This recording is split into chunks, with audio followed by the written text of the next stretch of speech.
Good morning everyone. आज हम करने वाले हैं 27 दिसंबर 2023 के इंडियन एक्सप्रेस न्यूज़पेपर का एनालिसिस।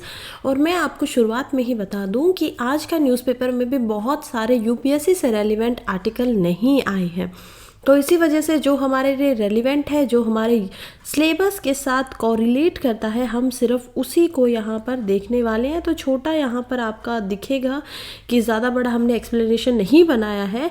तो चलिए शुरुआत करते हैं। सबसे पहले देखते हैं, Gaza heats up Red Sea, Modi and MBS speak. देखिए क्या बात कह रहे हैं हम।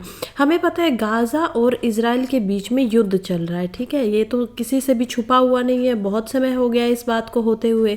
और ये जो गाज़ा एंड इजराइल के बीच में युद्ध है, उसके वजह से बहुत सारी ऐसी कंट्रीज़ हैं, जैसे कि ईरान के अंदर का हाउती ग्रुप, राइट। हाउती ग्रुप ने क्या किया है, अभी अभी हमारे जो 2 शिप थे नेवी के, उन शिप्स के ऊपर ड्रोन छोड़े हैं। कारण क्या बताया है? कारण ये बताया गया है क्योंकि इंडिया की जो पोजीशनिंग है वो कहीं ना कहीं इजराइल के साथ है। ऑल्दो इंडिया का स्टैंड बहुत क्लियर रहा है कि हम ना इजराइल के साथ है ना गाज़ा के साथ है। रेदर इनका क्या बोलना है इंडिया की तरफ से कि ये समय युद्ध का समय है ही नहीं। हमारे प्रधानमंत्री ने खुद ये बात बिल्कुल स्पष्ट शब्दों में कही है कि it is not a time of war, ये युद्ध का समय तो नहीं है। लेकिन ठीक है, अब इनका ऐसा मानना है तो क्या कर सकते हैं। तो यही इन्हीं कारणों की वजह से जो रेड सी है वहाँ पर बहुत सारी कंट्रीज़ की तरफ से अब जाना बंद हो गया है। लाल सागर इसको हिंदी में बोलते हैं, रेड सी। तो रेड सी के बारे में आपको पता है कि ऑलमोस्ट वर्ल्ड का ये बिजिएस्ट यहाँ पर सबसे बड़ा रूट है, मैरीटाइम का रूट है। और उसी में अगर आप लोग इस तरीके से हमले करते रहेंगे तो कोई भी शिप क्यों जाएगा। आप खुद ही सोचिए ना कि ज़्यादातर इन शिप्स में क्या जाता है, क्रूड ऑयल जाता है, क्योंकि सऊदी अरेबिया वगैरह से यहाँ से क्या लेके जाया जाता है, कच्चा तेल। और इस कच्चे तेल के ऊपर अगर आप अटैक करेंगे तो यहाँ पर इसके तो डिस्ट्रॉय होने की आशंकाएं बहुत ज़्यादा हो जाती हैं, क्योंकि तेल के अंदर वैसे ही फायर जल्दी पकड़ता है, आग जल्दी लगती है। तो इसी वजह से सभी देश जो जिनके ऊपर हमला हो रहा है, तो वो लोगों ने यहाँ पर जाने के लिए अभी थोड़ा सा खुद को रोक लिया है। उसी टाइम पे इसी चीज़ को ठीक करने के लिए हमारे जो प्राइम मिनिस्टर हैं, पीएम नरेंद्र मोदी, और जो सऊदी अरेबिया के क्राउन प्रिंस है। क्राउन प्रिंस क्यों है? देखिए, जैसे इंडिया में आपको मिलेगी डेमोक्रेसी, राइट, लोकतंत्र इंडिया के अंदर होता है, उसी प्रकार से सऊदी अरेबिया जो है वहाँ पर आपको ऑटोक्रेसी मिलती है। यानी कि वहाँ पर आज भी ऑटोक्रेसी बोल लीजिए या फिर मोनार्क यानी कि राजा होता है, और राजा की बातें सब मानते हैं जो हम एक समय पहले छोड़ चुके हैं। तो इसी वजह से वहाँ का जो अगला राजा बनने वाला है वो है मोहम्मद बिन सलमान।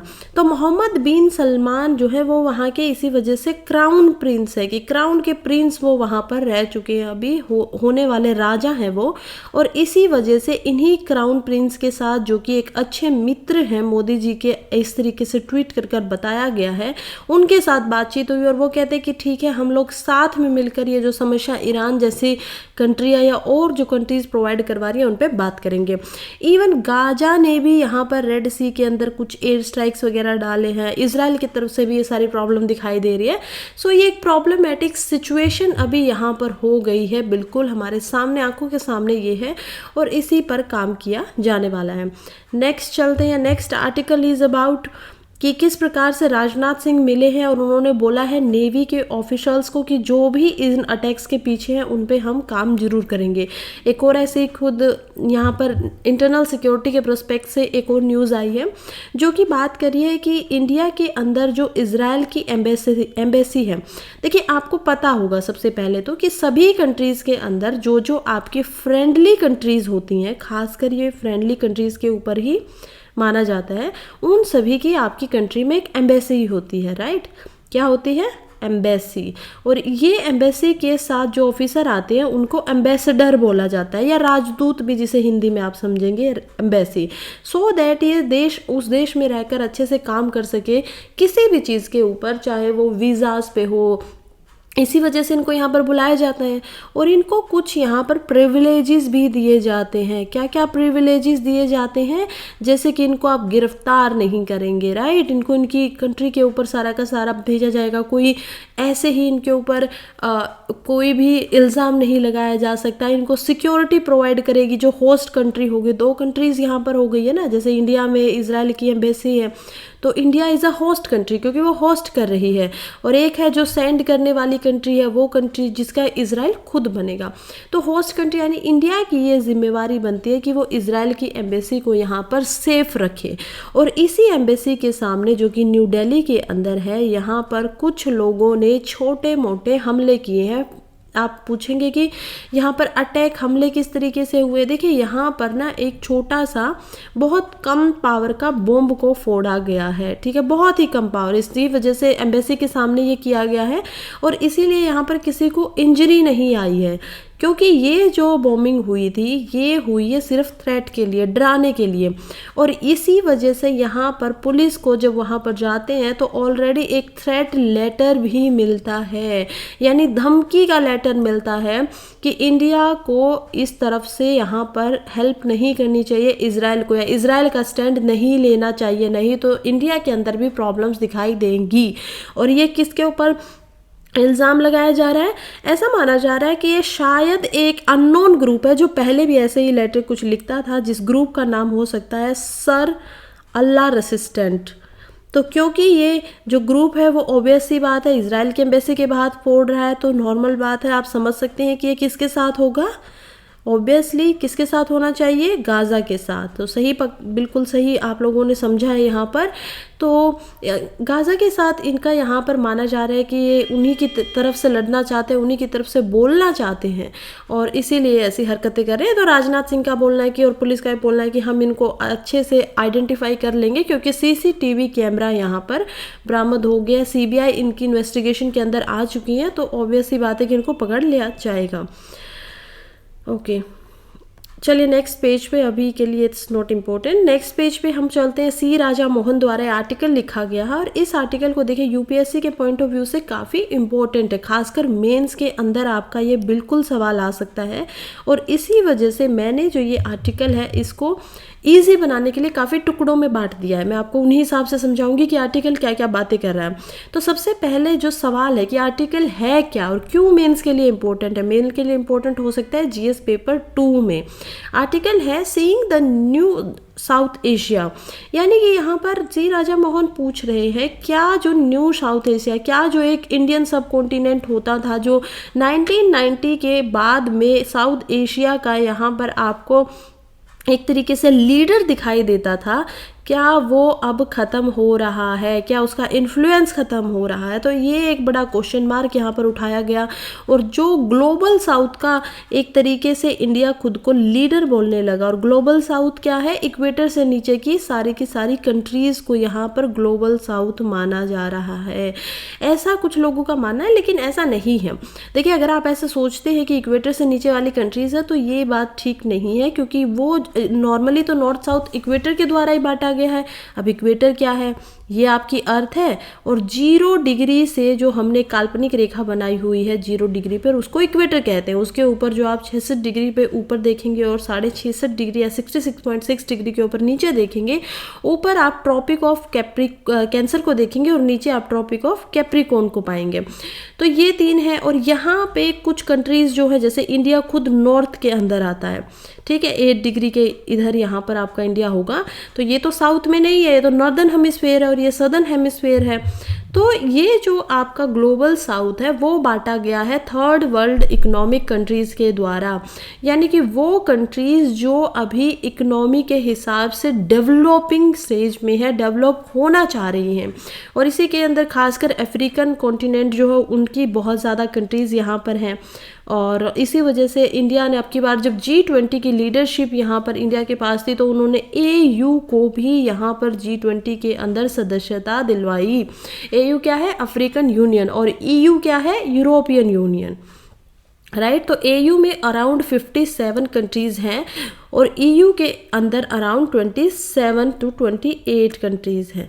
तो ये भी आप लोगों को पता होना चाहिए।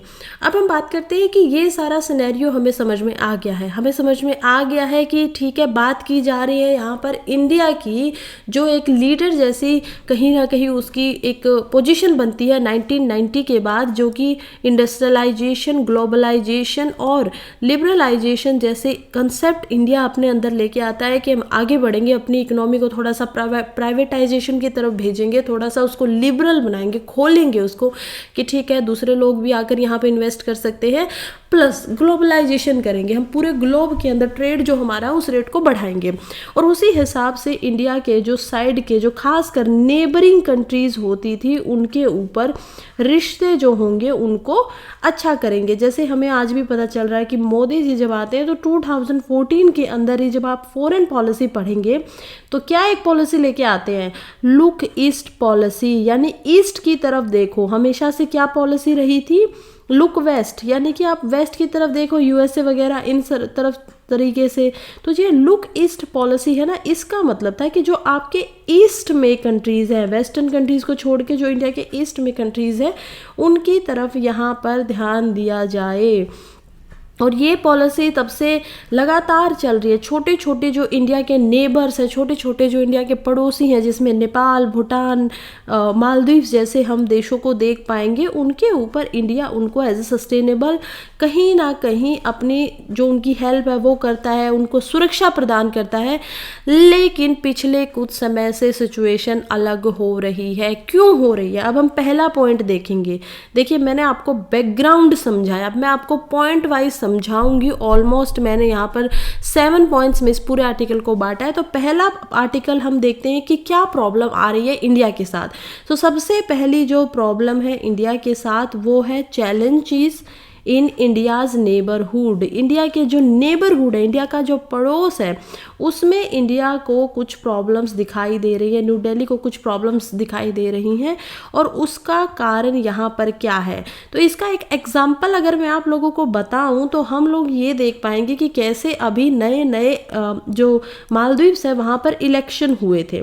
और इलेक्शन के बाद मालदीव्स के अंदर ये आंसर आप लोगों को दिखाई दिया होगा कि मालदीव्स चाहता है कि इंडिया के जो ट्रूप्स हैं, इंडिया के जो सोल्जर्स हैं, उनको मालदीव से मिलिट्री को बाहर निकाल लिया जाए। बिल्कुल ये एक डिमांड आई थी। बल्कि उसी दिन, जिस दिन हमारे डिफेंस मिनिस्टर वहाँ पर गए हुए थे और वहाँ के प्रेसिडेंट जो है वो अपनी स्पीच पढ़ रहे थे, स्पष्ट जो शपथ होती है आपकी, उसको ग्रहण करने वाले थे, प्लेज लेने वाले थे, उसी समय पर यहाँ पर ऐसा एक उन्होंने टिप्पणी किया था या राजनाथ सिंह को कहा था कि हम लोग सेल्फ सफिशिएंट हो सकते हैं। तो प्लीज़ आपके जो सोल्जर्स हैं वो हमें एक्चुअली में नहीं चाहिए, आप इनको लेकर चले जाइए। ऐसे क्रॉस लगा दिया। ये एक प्रॉब्लम है। इवेंचुअली एक और प्रॉब्लम यहाँ पर आप और देख पाएंगे नेबरहुड में कि किस प्रकार से यहाँ पर अलग अलग जो नेबरहुड हमारा है उस पर चाइना का इन्फ्लुएंस भी ज़्यादा बढ़ता हुआ दिखाई दे रहा है। कैसे जो एक डिबेट बन गई है ये हॉक्स एंड डॉव्स के बीच में, इंडिया में भी जो कंसर्न दिखाते हैं। अब ये हॉक्स एंड डॉव्स क्या है, देखिए 2 शब्द आपको यहाँ पर इस आर्टिकल में सी राजा मोहन द्वारा दिखाई देंगे जो उन्होंने यूज़ किए हैं, हॉक्स प्लस डॉव्स। हॉक्स क्या होता है, ये ऐसे 2 शब्द हैं एक्चुअली में। पहले ये इस्तेमाल होते थे सुपर DC जो है उसकी कॉमिक्स के बीच में, दोनों के दोनों यहाँ पर सुपर हीरोज़ हैं। लेकिन हॉक्स को अगर मैं आपको इसको आसानी से समझाऊँ तो आप सोचिए कि एक इकोनॉमी के आपके सुपर हीरो हैं दोनों, यानी अच्छे इंसान हैं, और उन्हीं इकोनॉमिक्स के रिलेशन में लीडर होने के नाते जैसे आपने अपनी जो हिस्ट्री की किताबें वहाँ पर आपने गर्म दल और नरम दल के बारे में पढ़ा है, या फिर मैं आपको बोलूँ तो मॉडरेट्स एंड एक्सट्रीमिस्ट के बारे में पढ़ा हुआ है, वैसा ही कुछ आप यहाँ पर देख पाएंगे। डॉव्स जो हैं वो काफ़ी मॉडरेट किस्म के हैं। वो चाहते हैं कि सभी के साथ प्यार के साथ, बिना फोर्स के साथ यहाँ पर चीज़ों को ठीक किया जाना चाहिए। और हॉक्स जो है वो एक्सट्रीम कैटेगरी के आते हैं। वो कहते हैं कि जो भी आपको यहाँ पर रिजल्ट निकालने हैं, खासकर इकोनॉमी में, खासकर अपने पड़ोसियों के साथ, तो उनको आप फोर्स का इस्तेमाल कीजिए। राइट अगर कोई नहीं मान रहा है तो आप फोर्स से उसका इस्तेमाल कीजिए। इसी तरीके से ये डिबेट अब फिर से इंडिया में उठी हुई है। इंडिया के जो कुछ हॉक्स टाइप ऑफ पीपल हैं या जो हम कह सकते हैं एनालिस्ट हैं, उनका मानना है कि इंडिया को अपनी फोर्स का इस्तेमाल करना चाहिए और ये गलती चाइना की है कि वो और उसके जो नेबरहुड है उनकी ये गलती है कि वो इंडिया के साथ अच्छे रिश्ते नहीं बना रहे हैं। लेकिन डोव्स का मानना है कि यहाँ पर गलती न्यू दिल्ली की है, हमारी खुद की जो गवर्नमेंट है वहाँ की है कि उन लोगों ने उनके इंटरेस्ट पर ध्यान नहीं दिया और उनके साथ रिश्ते कहीं ना कहीं इस बुनियाद पर आकर ख़त्म होने वाले हैं या प्रॉब्लमेटिक बन गए हैं। फिर यहाँ पर एक नए हम उसकी तरफ बढ़ते नए पॉइंट की तरफ जो कि खुद श्री राजा मोहन द्वारा बताया गया है। वो कहते हैं कि किस प्रकार से इंडिया की जो लीगेसी है वो अब ब्रिटिश राज की लेगेसी नहीं रही है। देखिए ऐसा क्यों बोला जा रहा है, लेगेसी ऑफ ब्रिटिश राज की अगर मैं बात करूँ तो हमें पता है कि ब्रिटिश इंडिया जो था वो काफ़ी एक पावरफुल संस्थान था, राइट क्योंकि वो वर्ल्ड वार लड़ रहा था, या फिर एटलीस्ट जो इंडिया जैसा जो देश है उसके अंदर वो पूरे तरीके से ईस्ट इंडिया कंपनी को आप देख पाएंगे। फिर ब्रिटिश राज वहाँ पर बदल जाता है 1857 के बाद, वहाँ पर चार्टर ऑफ गुड गवर्नेंस दिया जाता है, क्वीन का डायरेक्ट रूल हो जाता है। और ये सब होने के बाद हमें समझ में आता है कि जो भी वहाँ के नेबरिंग कंट्री थे, खासकर जो ये छोटे छोटे नेशंस या छोटे छोटे देश जो आज के टाइम पर हमारे पास हैं, वो जो थे वो उस समय पर ऑब्वियस सी बात है इतने बड़े ब्रिटिश राज से डरते थे। लेकिन जब ब्रिटिश राज की लेगेसी ख़त्म हो जाती है और इंडिया का पार्टीशन हो जाता है, क्या हो जाता है, इंडिया का पार्टीशन हो जाता है, तो उस समय पे बहुत सारे नेशंस को ये बात समझ में आती है कि अब इंडिया उनके ऊपर कोई इस तरीके से पूरा काबू नहीं रख सकता, क्योंकि अब ये जो नेशंस है ये खुद के सॉवरन कंट्रीज बन चुकी हैं। और इंडिया के भी तो आइडल यही थे ना, इंडिया भी तो अपनी आज़ादी के लिए, अपनी सॉवरेनिटी के लिए लड़ रहा था। तो जब इंडिया खुद सॉवरन हो सकता है, उसके लिए लड़ाई कर सकता है, तो इन कंट्रीज़ को लगता है कि हम भी तो सॉवरन है, हमारे भी तो यही मूल्य होने चाहिए। तो उसके बाद से उन्होंने जो रीजनल डोमिनेंस एक बनाई गई थी ब्रिटिश राज के द्वारा, उसको कहीं ना कहीं यहाँ पर ख़त्म कर दिया और पोस्ट पार्टीशन के बाद वो उसको मानने से बंद कर देते हैं। थर्ड हम यहाँ पर पॉइंट देखेंगे तो हमें समझ में आएगा कि यहाँ पर सिर्फ पॉलिटिकल पार्टीशन नहीं हुआ है, रेदर हमें समझ में आएगा इकोनॉमिक पार्टीशन के बारे में भी। देखिए बहुत सारी कंट्रीज इवेंचुअली, इंडिया खुद में सेल्फ डोमिनेट रहना चाहता है, खासकर इकोनॉमी के पार्ट के अंदर, राइट। इंडिया क्या कह रहा है, आत्मनिर्भर, हम लोग ऐसे स्टार्टअप इंडिया, ऐसी ऐसी चीज़ें हम लोग बना रहे हैं कि जो चीज़ हम अपनी इकोनॉमी को अपने हिसाब से खुद ब खुद कंट्रोल कर सके, प्लस हमें किसी और की ज़रूरत ना रहे, सेल्फ सफिशिएंट हम लोग हों। तो ऐसा ही क्योंकि अलग अलग कंट्रीज़ का, दूसरी जो कंट्रीज़ है उनका भी यही मानना है और वो लोग भी यही चाहते हैं।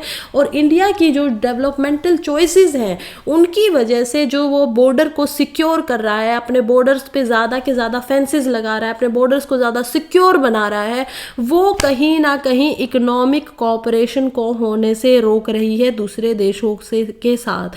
खासकर आप देखेंगे कि यहाँ पर पाकिस्तान का एक अच्छा एग्जाम्पल दिया जा सकता है कि किस प्रकार से पाकिस्तान जो है उसके साथ इंडिया के कोई भी खास इकोनॉमिक कोऑपरेशन नहीं होते हैं। इकोनॉमी की अर्थव्यवस्था जो है उसके साथ उनकी सहभागिता बिल्कुल भी दिखाई नहीं देगी आपको, खासकर ढंग से अगर बात किए। अभी पाकिस्तान में ये सोचा जा रहा था कि नवाज शरीफ जो होंगे वो पीएम दोबारा बन सकते हैं और उनका मानना है कि वो दोबारा से इंडिया के साथ जो रिश्ते हैं उनको शायद इकोनॉमिक तरीके से ठीक करेंगे। लेकिन अब ये नहीं पता कि वहाँ के जो आर्मी के जनरल हैं वो इस चीज़ को होने देंगे या नहीं होने देंगे। फोर्थ पॉइंट की तरफ से अगर हम बढ़े तो हमें पता चलता है कि इंडियन हेजेमनी भी एक प्रॉब्लमेटिक सिचुएशन यहाँ पर क्रिएट करी है। क्या है इंडियन हेजेमनी? देखिए हर छोटी कंट्री या हर जो हमारे नेबर हैं उनका ऐसा मानना है कि कहीं ना कहीं इंडिया जो एक सब कॉन्टिनेंट की तरह बात करता है या बोलता है कि हम लोगों का एक शेयर्ड कल्चर है, तो वो उनकी सॉवरेनिटी के ऊपर एक तरीके से क्वेश्चन मार्क उठा देता है कि शेयर्ड कल्चर बोल के, सब इंटीग्रेटेड इंडिया कॉन्टिनेंट बोल के वो सभी को एक साथ लाना चाहता है।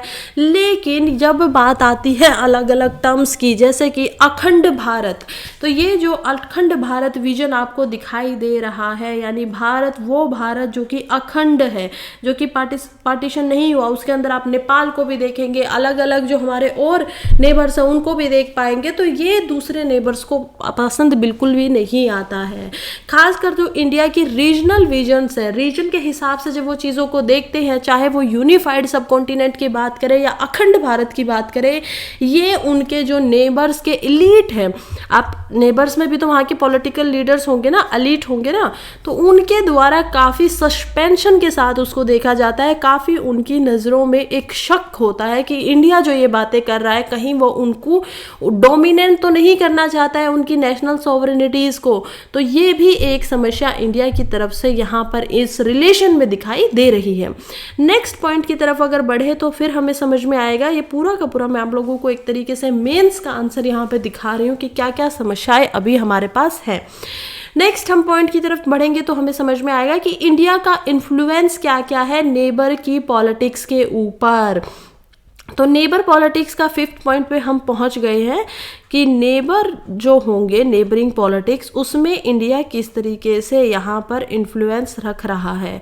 तो चलिए देखते हैं कि इंडिया की जो सिग्निफिकेंट है या महत्वता है इंडिया की अपनी नेबर की कंट्रीज़ में प्रेजेंस के ऊपर, वो काफ़ी डिपेंड करती है इंडिया की खुद की डोमेस्टिक पॉलिटिक्स के ऊपर, जो कि एक तरीके से कॉन्फ्लिक्ट पैदा कर रही है। एक तरीके से हम देख पाएंगे कि जो ये हमारी जो डोमेस्टिक पॉलिटिक्स है, वो जब मिलती है दूसरी नेबरिंग कंट्रीज के पॉलिटिक्स के साथ, प्रेजेंस दिखाती है, तो वहां पर कुछ ना कुछ कॉन्फ्लिक्ट होती है, कुछ ना कुछ दुविधा आप लोगों को दिखाई देगी।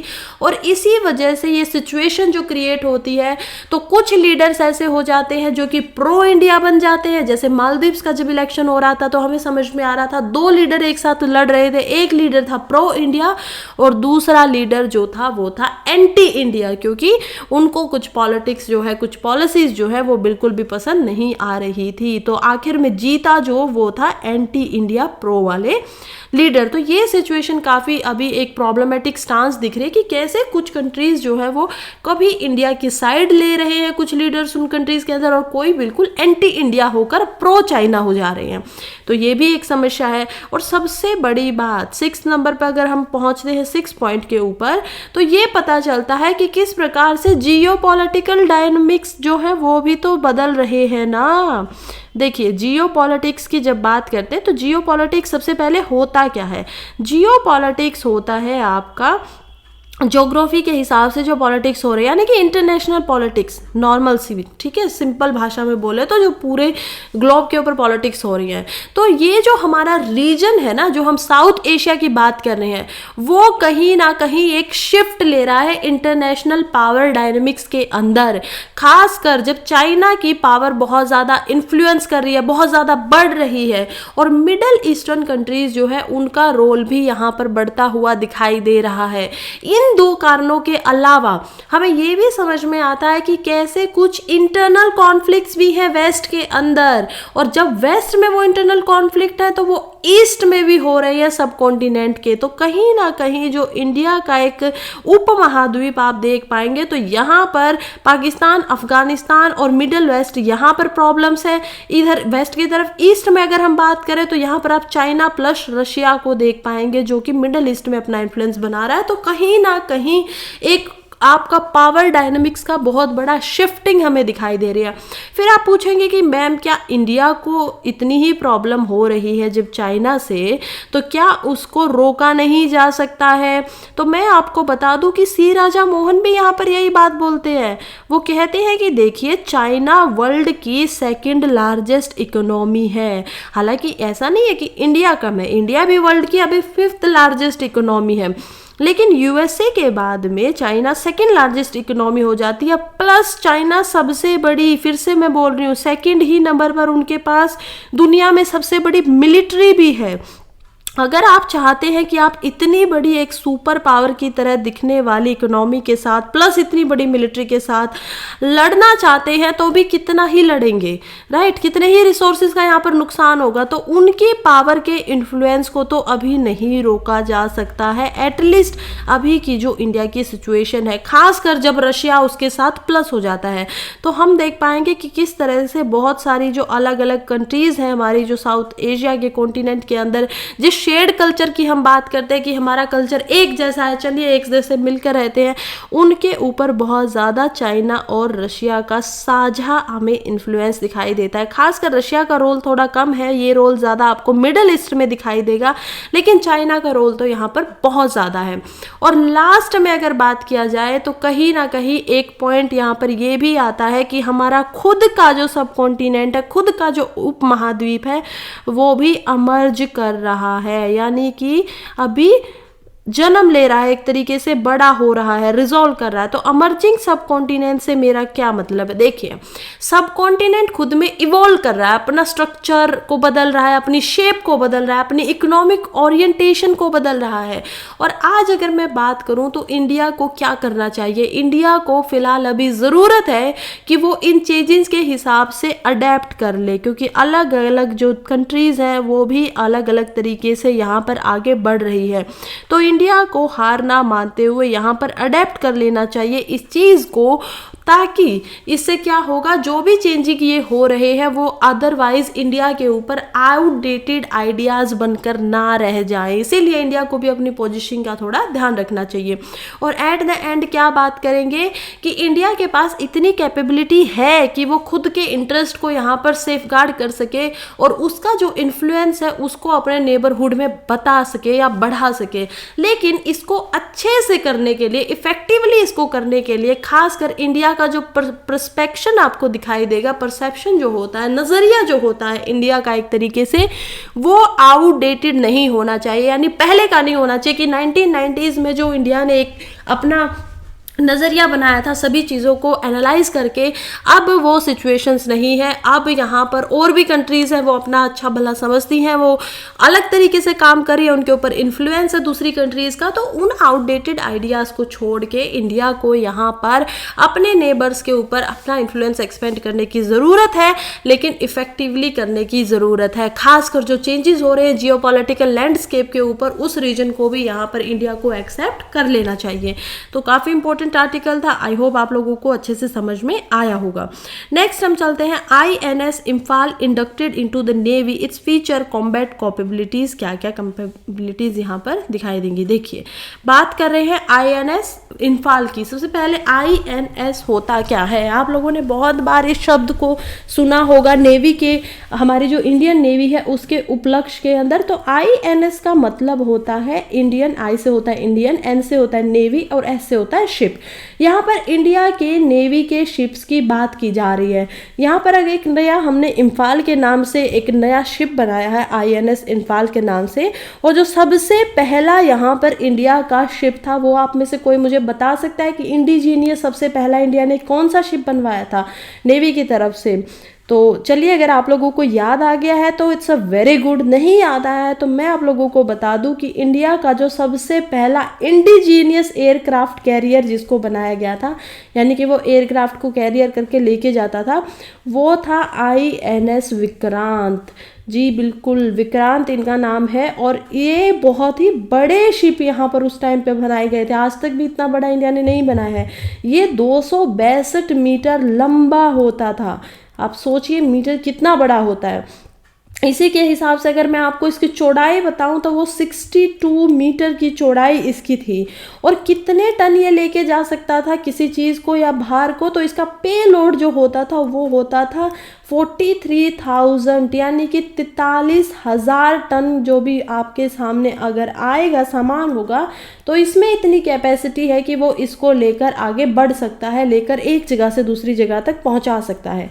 चलिए अब हम आते हैं INS इम्फाल के ऊपर, और ये पता चलता है कि INS इम्फाल जो है वो एक मिसाइल कैरियर होने वाला है, यानी कि इसके अंदर आपको मिसाइल को डिस्ट्रॉय करने के लिए अलग मिसाइल्स को रखा रखा जाएगा, राइट। और ये कहाँ पर किया जाने वाला है, ये खड़ा होने वाला है आपका INS विशाखापट्टनम क्लास के अंदर। अब ये क्लास क्या है, देखिए अलग अलग नामों से यहाँ पर शिप्स के लिए क्लास बनाई गई है, जैसे कि यहाँ पर आप विशाखापट्टनम क्लास को देख पाएंगे।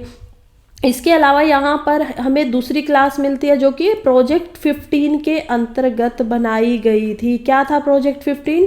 प्रोजेक्ट 15 जो था उसके अंतर्गत कुछ यहाँ पर शिप्स बनाए गए और उनको कुछ अलग अलग सिटीज़ के अंदर रखा गया, और वो जो सिटीज़ थे उन्हीं के किसी एक के नाम पर यहाँ पर इनको क्लास का नाम दिया गया।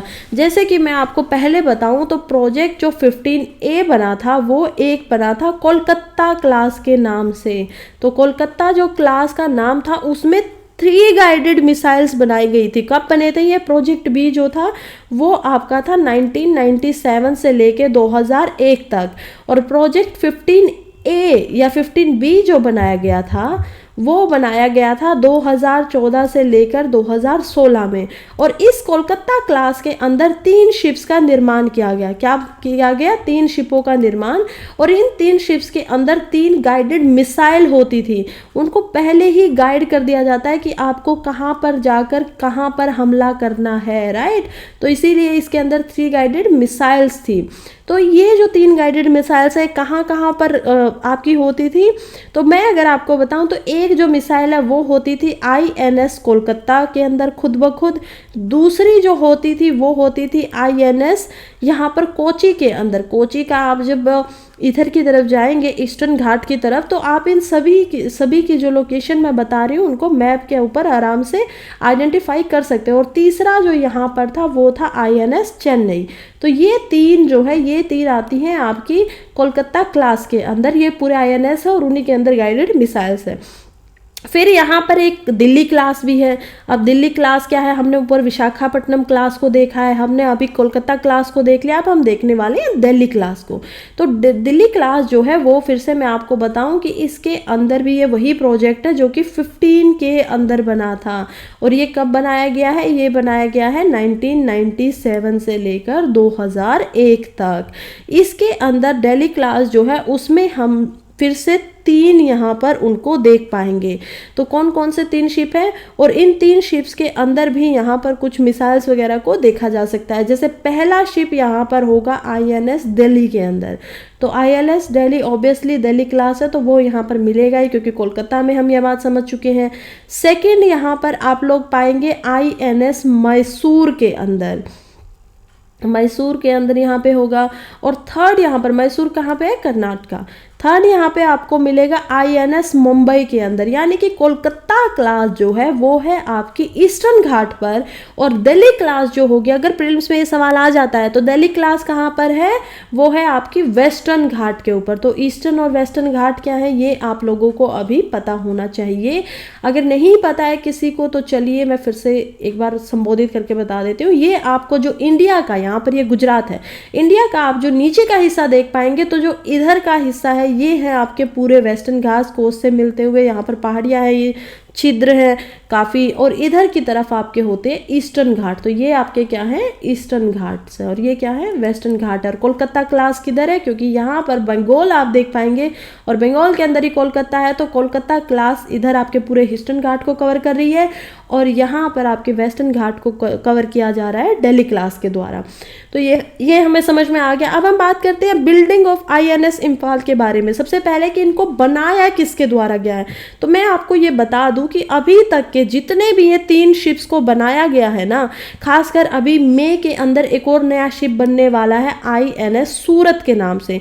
विशाखापट्टनम क्लास के अंदर पहले हमें समझ में आएगा कि INS विशाखापट्टनम होगा, दूसरा समझ में आ रहा है कि यहाँ पर इम्फाल की बात की जा रही है, और तीसरा विशाखापट्टनम में एक और शिप को यहाँ पर ऑलरेडी बना चुके हैं जो कि है मोरमुगाओ।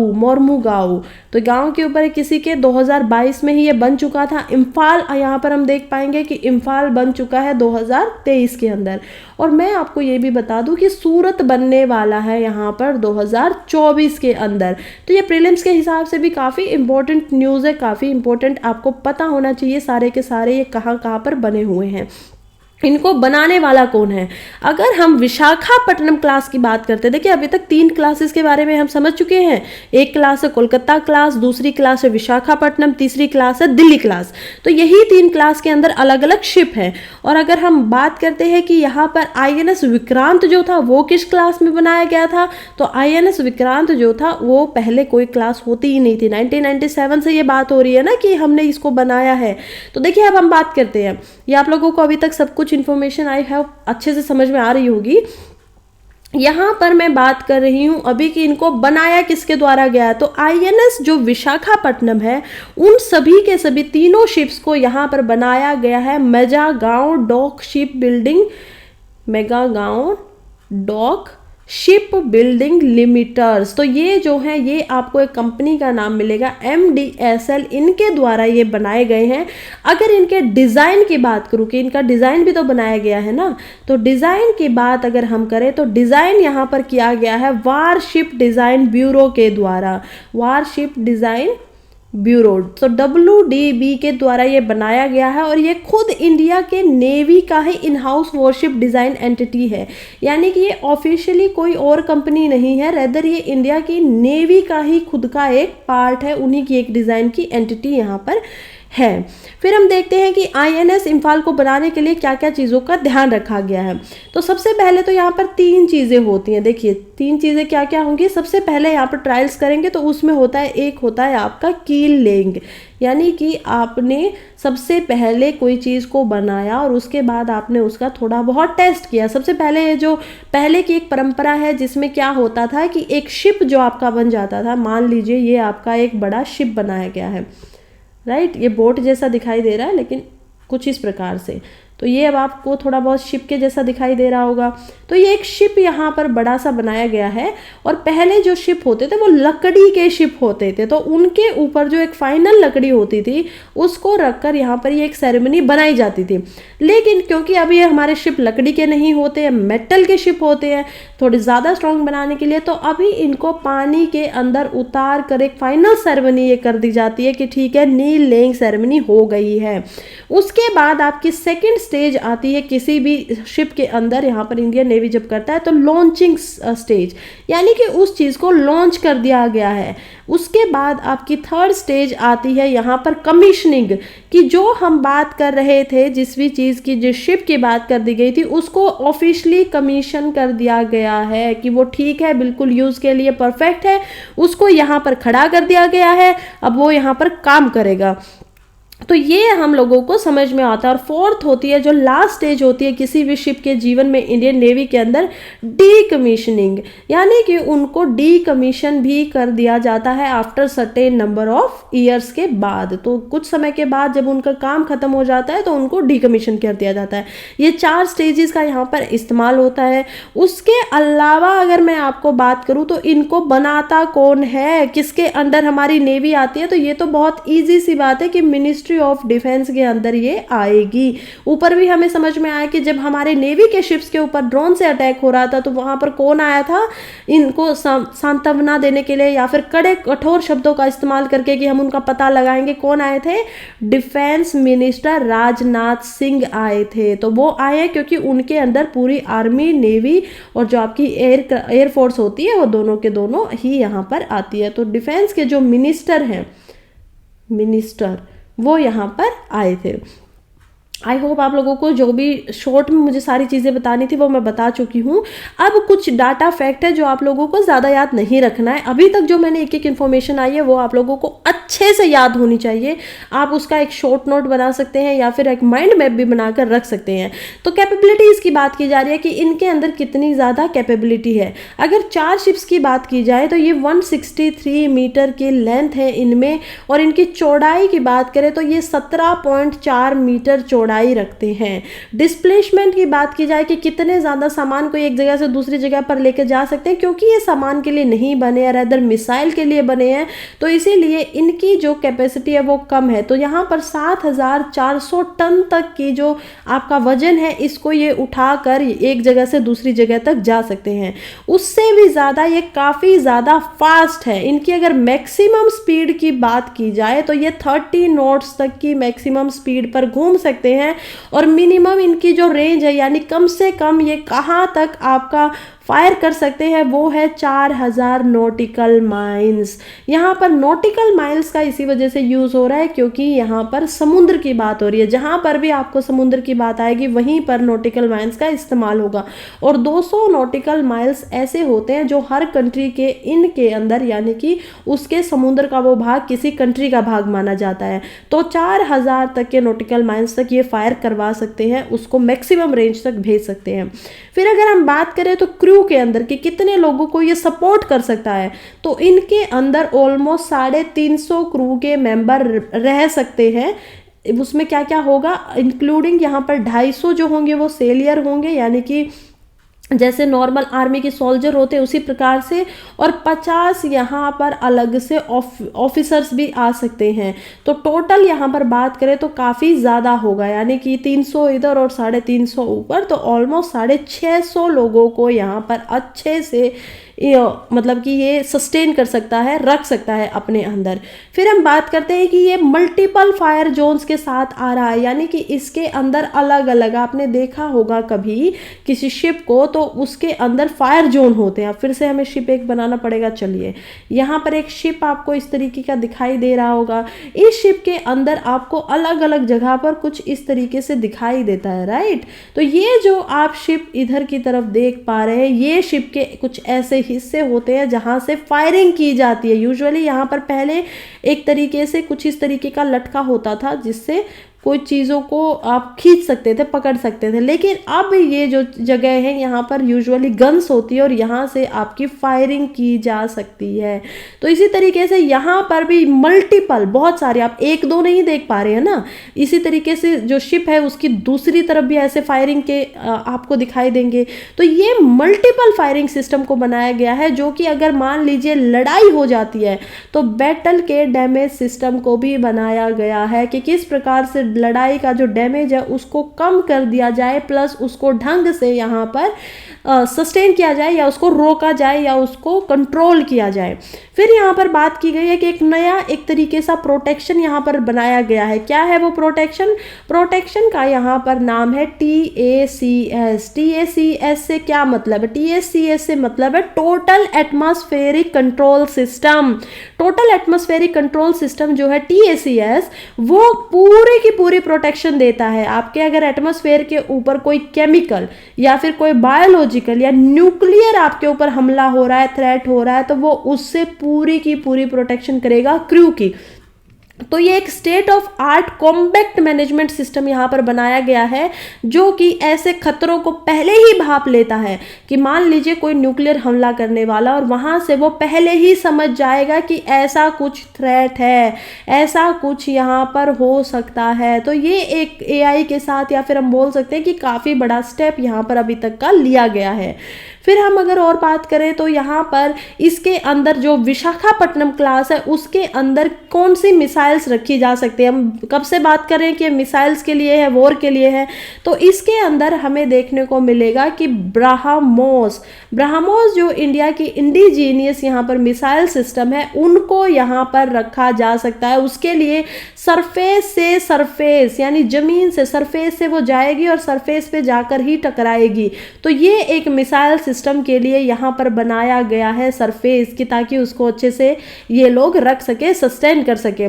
फिर ब्रह्मा की बात करें तो ये 8 सरफेस से सरफेस लॉन्ग मिसाइल्स को यहाँ पर रखा जा सकता है, जो कि लॉन्ग रेंज की होने वाली है। या तो वो आप जो किनारा होता है समुद्र का, वहां से उसको छोड़ सकते हैं, या फिर आप समुद्र के अंदर से भी उसको लॉन्च कर सकते हैं। तो लॉन्ग रेंज क्या होता है? लंबी रेंज तक जो कि जाएगी। बहुत सारी होती हैं मिसाइल, जैसे शॉर्ट रेंज होती हैं, लॉन्ग रेंज होती है, कॉन्टिनेंटल होती है, इंटरकॉन्टिनेंटल, तो यानी एक महाद्वीप से वो दूसरे महाद्वीप तक पहुंच सकती है। तो इस तरीके से मिसाइल्स का सिस्टम बनाया जाता है। फिर हम बात करेंगे कि शिप की जो आर्म की बनाई गई हैं वो इंडिजीनियस स्टाइल से डेवलप किया गया है। उसमें बहुत सारे लॉन्चर हैं, जैसे कि आर्म्ड क्या होते हैं? आर्म्ड आपके होते हैं वेपन्स, राइट। आर्म्ड। तो ये जो आर्म्ड की चीज़ें बनाई गई है, चाहे उसमें गन हो या अलग अलग, मैंने बताया ना आपको कहाँ से मल्टी फायरिंग होगी, तो वहीं पर वहाँ पर जैसे RBU-600 रॉकेट, सबमरीन रॉकेट को बनाया गया है। तो ये सभी के सभी इंडिजीनियसली बनाए गए हैं, इंडिया के अंदर ही बने हुए हैं। फिर यहाँ पर वेलीपोड 533 टॉर्पीडो लॉन्चर्स को रखा गया है। एंटी सबमरीन वॉरफेयर कैपेबिलिटीज़ का ये प्रदर्शन देते हैं कि एंटी सबमरीन यहाँ पर रॉकेट कैपेबिलिटी यहाँ पर हो सकती है। फिर हम बात करेंगे कि इस शिप के दो रोल है, मल्टी रोल हो सकते हैं, दो तरीके से काम कर सकता है ये। एक तरीके से तो ये शिप जो है वो एक तरीके से हेलीकॉप्टर का रोल भी यहाँ पर निभा सकता है, इसमें से हेलीकॉप्टर भी उड़ सकते हैं। और दूसरा, इस शिप के ऊपर सी किंग भी हो सकता है, यानी कि इसमें जो अलग तरीके से कि ये पूरे समुद्र के राजा की तरह बनकर यहाँ पर रहने वाला है। और स्पीड की बात की जाए तो स्पीड से अलावा यहाँ पर इसकी स्ट्राइकिंग कैपेबिलिटी भी बहुत ज़्यादा अच्छी है, क्योंकि इसके अंदर गाइडेड मिसाइल्स दी गई हैं और ये काफ़ी बड़ा एक तरीके से पार्ट होने वाला है लार्ज फॉर्मेशन का इंडिया की नेवी शिप्स के अंदर। फिर यहाँ पर बात क्या हो रही है कि ट्राइब्यूट दिया गया है नॉर्थ ईस्ट को मिनिस्टर ऑफ डिफेंस के द्वारा। देखिए, मिनिस्ट्री ऑफ डिफेंस जो है उसने ये बात कही है कि जब हम INS इम्फाल को यहाँ पर लॉन्च कर रहे हैं, तो हम जो इम्फाल, आपको पता है कि एक तरीके से नॉर्थ ईस्ट के जो हमारे मेघालय है वहाँ की यहाँ पर एक कैपिटल है, राइट। तो इम्फाल के अंदर इसीलिए स्टेट ऑफ मणिपुर की जो लार्जेस्ट नॉर्थ ईस्टर्न रीजन है नेशनल सिक्योरिटी और सॉवरेनिटी एंड प्रोस्पेरिटी के लिए, तो वहाँ की सिटी के नाम पर उसकी जो सैलियंस है, उसकी जो क्षमता है जो वो अपने आप को यहाँ पर रखती है बनाकर, उससे प्रभावित होकर इसका नाम रखा गया है। तो ये एक चीज़ आप यहाँ पर अलग से देख पाएंगे। फिर यहाँ पर कुछ फ्रीडम स्ट्रगल्स की भी बात की गई, जैसे कि एंग्लो मणिपुर वॉर हुई थी। एंग्लो जहाँ पर भी आपको शब्द मिले तो सीधे से समझ जाइएगा कि एंग्लो का इस्तेमाल होता है हमेशा ब्रिटिशर्स के लिए।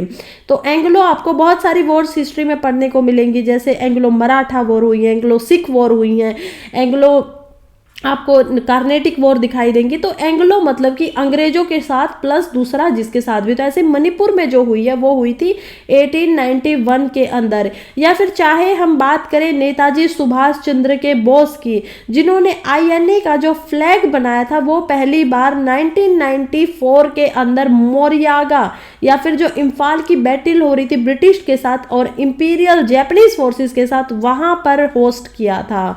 तो ये भी एक तरीके से इन सारी चीज़ों को याद करते हुए इसीलिए एक यहाँ पर जो ये सस्टेनेबल बनाया गया है, ये जो बनाया गया है बर्मा कैंपेन के बाद, जिसने सेकेंड वर्ल्ड वार को यहाँ पर एक तरीके से आपका नया रूप दे दिया, स्वरूप दे दिया सभी कंट्रीज को, उसी को प्रदर्शित करने के लिए यहाँ पर इसका नाम INS इम्फाल रखा गया है। और लास्ट आर्टिकल की तरफ आज हम बढ़ते हैं, जो कि इकोनॉमी पेज से, जो कि बात कर रहा है CAD के बारे में। क्या होता है CAD आपका होता है करंट अकाउंट डेफिशिएट। देखिए क्या बताया गया है आर्टिकल में बताया गया है कि CAD इंडिया का जो है वो अब की बार 1% पर आया है, जो कि पिछली बार 3.3% था। और कुछ अब ये 1% पे कितना आया है, 1% पे, यानी कि इंडिया का जो डेफिशिएट है, जो कमी हुई है इंडिया को CAD करंट अकाउंट के अंदर, वो 8.3 बिलियन की कमी हुई है। और RBI द्वारा जो है इसको सोचा थोड़ा ज्यादा गया था। कितना सोचा गया था? $13 बिलियन का यहाँ पर हम लोग बेंचमार्क लेकर सोच रहे थे, चल रहे थे कि शायद यहाँ पर इतना ज्यादा डेफिशिएंट, इतनी ज्यादा कमी इंडिया को दिखाई देगी। लेकिन यहाँ पर कमी की बात हो रही है, तो कमी किस चीज में कमी? अकाउंट, ये CAD एक्चुअली में पूर्ण तरीके से होता क्या है, अगर मैं आपको सिंपल प्लस सादी भाषा में समझाऊं तो हम लोग कुछ चीजें होते हैं जिनको इंपोर्ट करते हैं, राइट। कुछ चीजें हम अपने इंडिया के अंदर कहीं से मंगवाते हैं, कुछ चीज़ें हैं जो इंडिया से हम एक्सपोर्ट करते हैं, जैसे कि स्पाइसेस, बहुत प्राचीन काल से इंडिया जो मसालों बहुत भेजता है, बाहर से कुछ चीज़ें मंगवाता है जो इंडिया के पास नहीं है। तो अगर मान लीजिए इंडिया ने सामान मंगवाया 100 रुपये का, और उसमें से हमने सामान जो भेजा वो भेजा 92 रुपये का, राइट अगर आप इन्हीं चीजों को बिलियंस लगा देंगे और आगे डॉलर लगा देंगे तो अब आप समझ में पाएंगे कि ठीक है इंडिया को घाटा क्या हुआ। यानी देने तो हमें 100 रुपए पड़े लेकिन मिले हमें 92 रुपए, तो इंडिया को कितने रुपए मिले 8 रुपए। और इसी के साथ में हमें जो नुकसान हुआ वो भी कितने रुपए का हुआ 8 रुपए का। और अगर यही बिलियन में होगा तो डॉलर 8 बिलियन का यहाँ पर इंडिया को नुकसान हुआ। हालांकि ये पिछले सालों से कम है और यही बात अब आई होप आप लोग अच्छे से समझ पाएंगे कि करंट अकाउंट डेफिसिट होता क्या है कि जो हमने मंगवाया और जो हमने भेजा उन दोनों के बीच में कमी कितनी है। अगर यही डाटा यहाँ पर रिवर्स होता, मान लीजिए इंडिया ने भेजा होता 100 रुपए का या $100 बिलियन का कोई भी सामान हमने भेज दिया और इंडिया ने मंगवाया सिर्फ $92 बिलियन का, तो फायदा कितना होता $8 बिलियन का। तो वो डेफिशिएंट की बजाय उसको तब हम बोलते CAS यानी कि करंट अकाउंट सरप्लस। सरप्लस क्या होता है कि आपने कोई चीज आपके पास ज्यादा इकट्ठा हो गई है तो वो हो जाती है सरप्लस, राइट। तो ये एक बात है। दूसरी बात, कुछ अंदाजे लगाए जा रहे हैं कि जो फर्स्ट हाफ होने वाला है फाइनेंशियल ईयर 2024 का, वो यहाँ पर क्राउंट डेफिशिएट जो होने वाला है वो जैसे पहले आरबीआई ने बताया ना 13 बिलियन का यहाँ पर होगा US डॉलर का, तो इसी प्रकार से यहाँ पर भी अंदाजे लगाए जा रहे हैं कि वो शायद $9.2 तक पहुंच जाए। और कब की बात की है, फाइनेंशियल ईयर 2024 की।